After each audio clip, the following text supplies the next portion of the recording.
there was smoke just billowing up, which scared the shit out of me. And I have a 54-foot power cat, and we have lost an engine. We're in complete neutral right now, and he's controlling everything. That's the thing. No one's even looked at the transmission yet, and they're already trying to find me a new transmission. That means my transmission's cooked. This is the dipstick. Usually this is about 8 to 10 inches long, but even the threads around it is completely melted. Please all vessels stand down until Turbo US.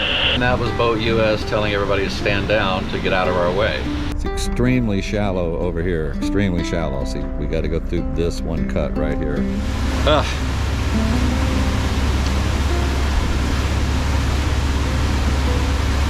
Getting emotional.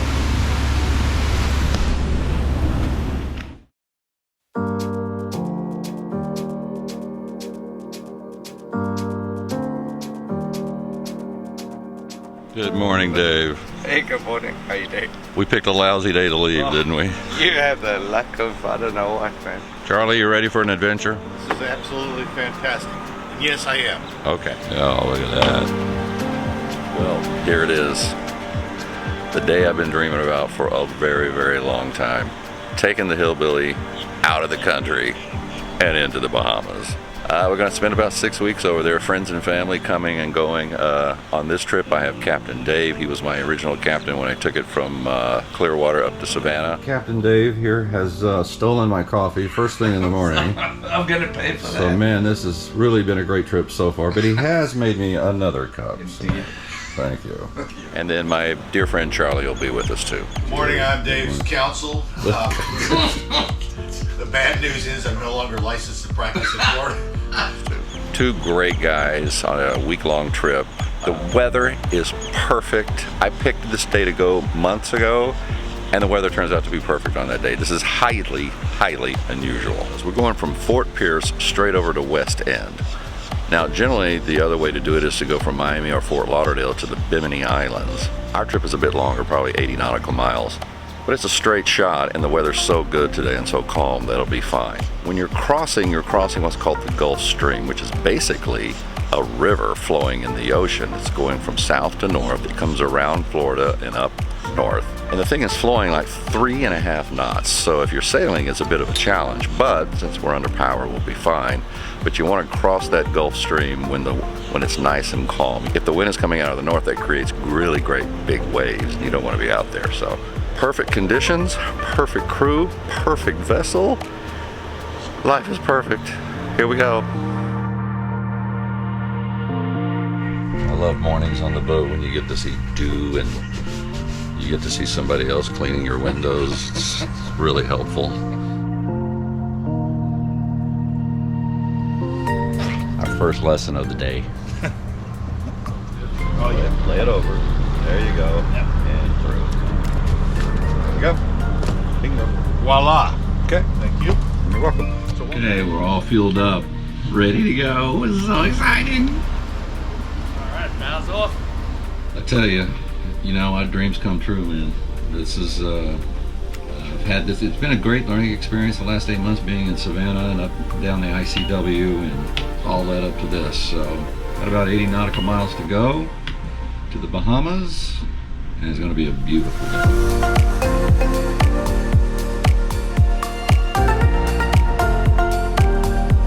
I mean, it can't be more smooth.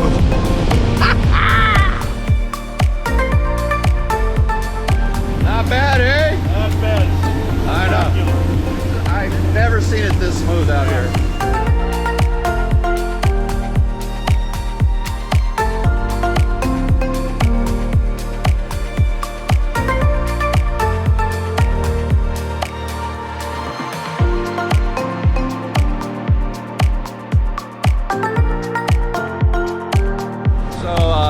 About 15 knots and the Starlink is working fine. It's an RV version, so they said if you go over 10 knots it wouldn't work, but it's working great.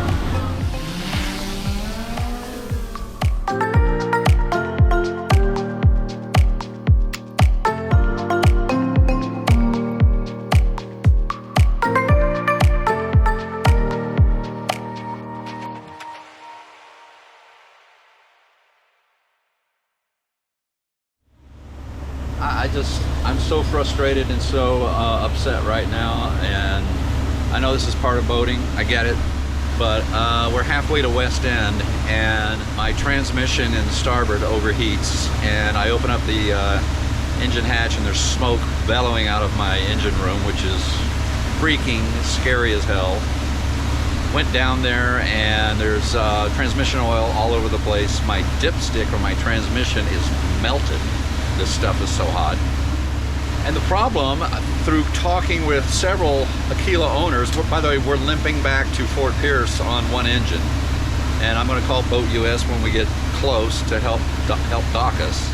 And the issue is I've spoken with several other Aquila 54 owners, and they've had the same problem.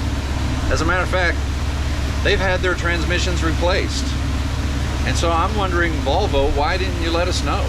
Right? And I gotta say, MarineMax has been incredible, all right? And everybody at MarineMax is jumping through hoops right now to find a Volvo technician to meet me back at Fort Pierce. They're trying to find a transmission. I mean, that's the thing. No one's even looked at the transmission yet, and they're already trying to find me a new transmission. That means my transmission's cooked. Ugh.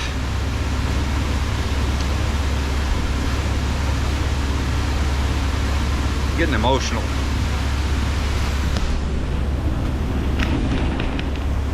I'm emotional not because of the engine, you know, or the transmission needing to be replaced. It's under warranty. They'll replace it. I'm emotional because this is, I don't know how long this is going to take. I don't know if I have another weather window to get back to the Bahamas. And now my friends who have flights booked for months to come meet me out in the Bahamas are probably going to have to cancel it.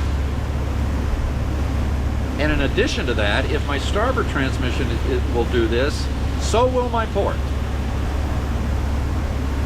So Volvo's got to replace both transmissions. That's what I'm going for. I'll just say it out loud right now. I do not want to have my wife and friends on board and lose a transmission and open up an engine room and see smoke just bellowing out of it. This boat is incredible. And a lot of you are probably laughing at me right now, but the boat is incredible. But apparently there is an issue with Volvo, and Aquila has to know about it as well. But there's an issue with these transmissions on these D6 480s. There is, and I'm not the only one that it's happened to.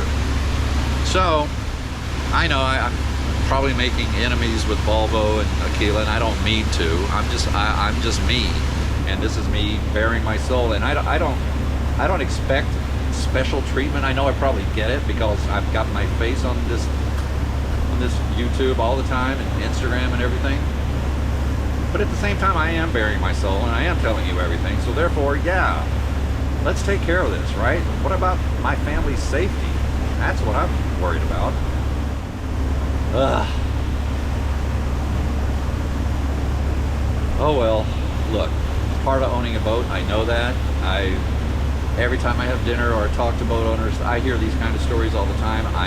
Trust me, I know I'm not immune to that, and I'm not being naive, but it just bothers me that this is a known issue, and there wasn't a recall or wasn't a notification. So look, again, kudos to MarineMax because they're working their asses off right now to have somebody meet me at Fort Pierce, and they're trying to locate a transmission and get it to me immediately.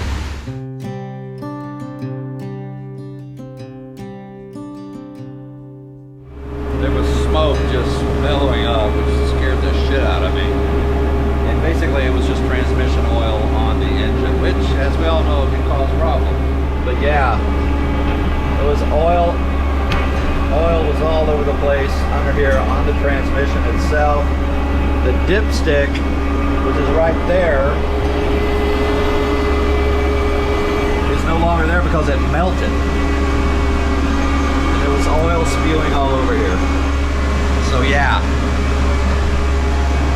not a pleasant sight, and there's nothing more frightening than opening up your engine hatch and smoke just coming out.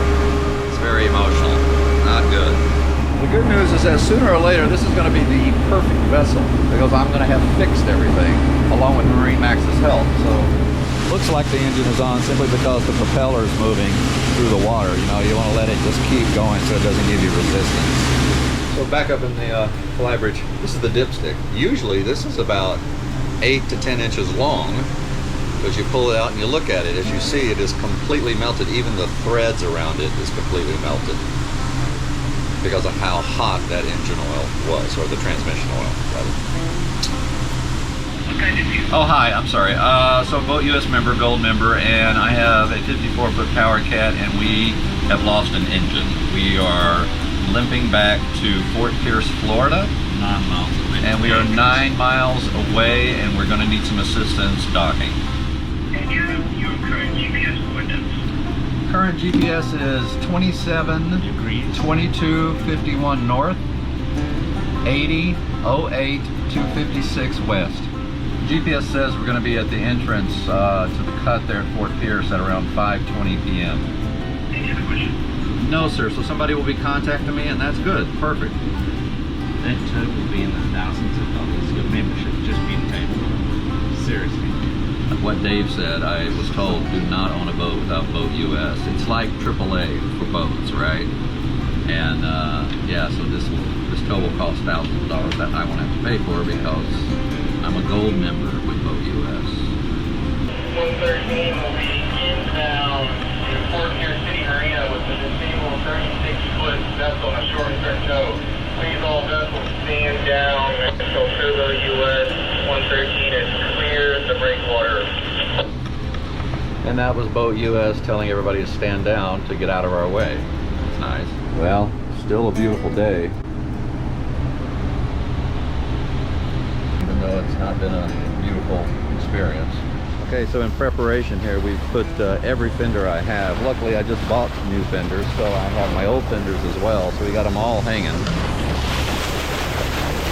I also have lines for every single cleat, just for this sort of thing.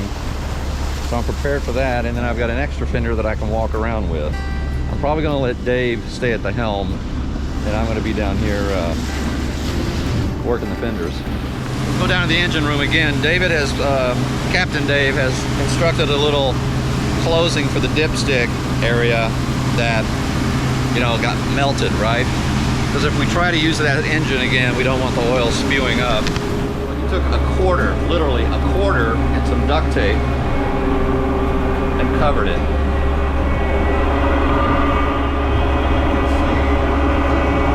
Right there. Quite the MacGyver move. About 20 minutes away from coming into the marina. You know, sometimes I'm overcautious, and I hired Captain Dave just because I'd never been from Florida to Nassau. From Nassau down to the Exumas, I'm really good with. I've been there several times, and I'm really comfortable with it, but I just don't like the unknown, and so it turns out the best thing I ever did, man. So if you're wondering if you should hire a captain here or there to get you here or there safely and learn some more experience, please do. Worth every penny. Don't cheap out. Well, it's a beautiful evening for an adventure, that is for sure. Also the perfect time to have a Heineken Zero. Feel like I'm getting buzzed when I'm not. It's good.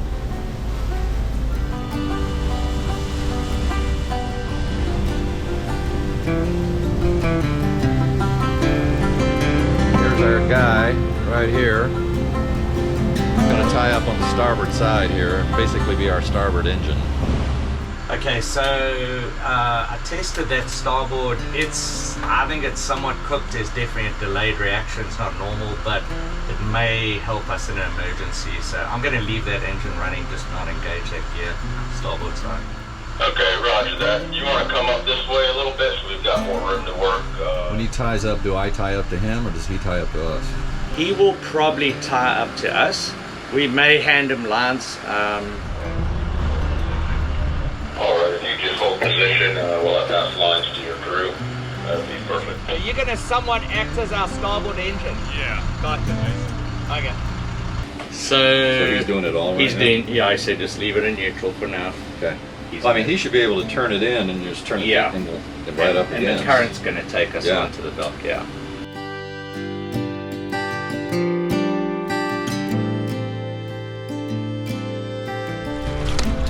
So our friend here is, we're in complete neutral right now, and he's controlling everything. With the current, he's going to kind of use the current to push us in, and then we'll go in sideways in front of our slip, and then we'll just use ropes and pull it back into the slip. And we're headed through there. It's extremely shallow over here, extremely shallow. See, we got to go through this one cut right here. At least I'm learning how to be towed. And it is a beautiful evening. We've been instructed to put our fenders to the water line on the port side. That's what I'm doing now.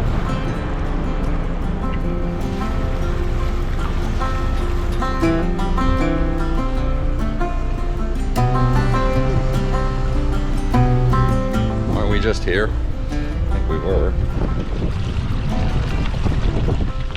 So is he still doing it all? Yep. Wow. Yep. Doing good. Let's just hire him to take us to the Bahamas. Easy. Easy. He's flipping us around, and we're gonna go straight into this floating dock over here. Over there. Okay, I'll stop with the thruster. Roger, we'll stop thrust it.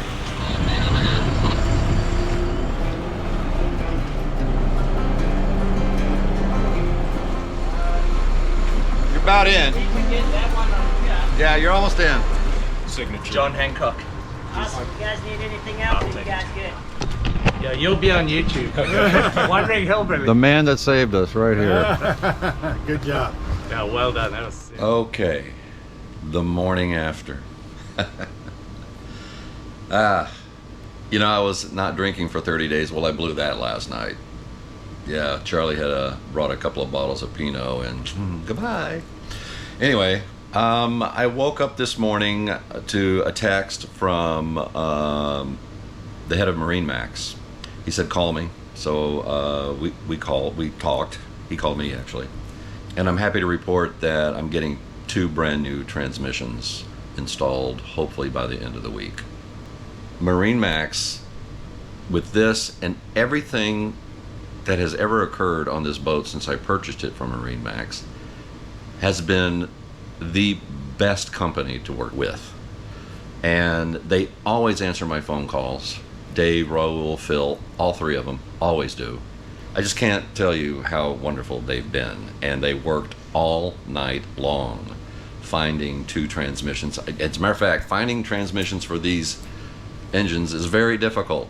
You know, they may be flying one in from overseas, who knows, but they're going to get 2 transmissions and we're going to replace them. Okay, now that takes us to Aquila. I've seen so many comments, especially on my video, that short video that I posted yesterday, about now I'm reconsidering buying an Aquila, and Aquila sucks and what have you.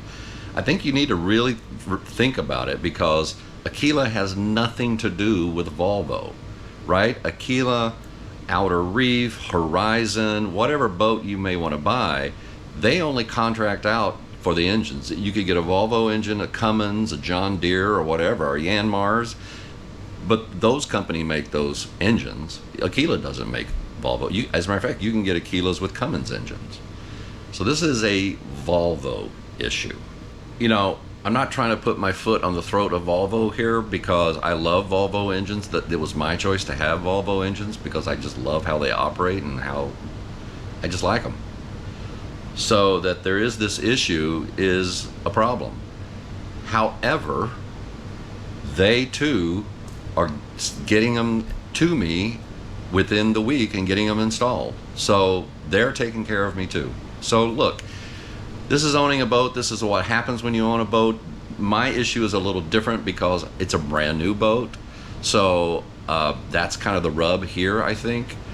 But I could be ignored by these guys, and I could be told, well, it's under warranty, but it may take a month to get it. But none of that's happening. It's happening quickly, and it's happening correctly. And for that this morning, I'm grateful. I'm grateful that I'm safe. I'm grateful that I had Captain Dave on board with me to help me understand things and help me get back. I'm grateful that my wife is incredibly understanding. She's amazing, actually. And I'm grateful I own this boat, and I'm grateful I am where I am. So the next video will be about shooting 2 transmissions going into my boat. I'm just going to stay here and hang out in Fort Pierce and edit videos and do things like that. And so the next time you'll see me, we'll be installing 2 transmissions. Hey, thanks for watching. Sorry for all. My friends will tell you I love me some drama, but this was a bit too much, really. But anyway, thanks for watching.